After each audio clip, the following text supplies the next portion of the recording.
Islom Makhachev haqida siz bilmagan va qiziqarli 5 ta fakt. U Dog'istonning eng intizomli jangchilaridan biridir. Islom bolaligidanoq sambo bilan muntazam shug'ullangan va 2016-yilda sambo bo'yicha jahon chempioni bo'lgan.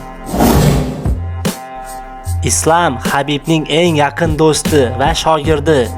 U Habib Nurmagomedov bilan birga o'sgan va Abdumanob Nurmagomedov, ya'ni Habibning otasi qo'l ostida tayyorlangan.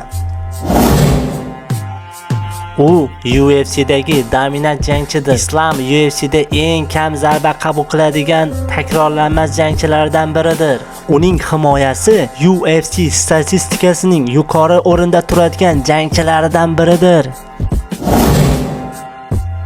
Islom 155 funtda yangi davrni boshlab bergan jangchidir.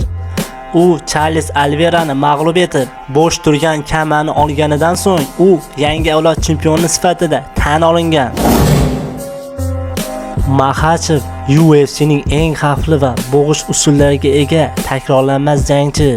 Uning eng ko'p g'alabalari va submission orqali grappling ustaligini hozirgi kunda UFC'dagi eng xavfli grappler deb baholashmoqda. Azizlarim, videolarim sizga yoqqan bo'lsa, o'z fikringizni kommentariyada yozib, obuna bo'lib, like bosishni unutmang.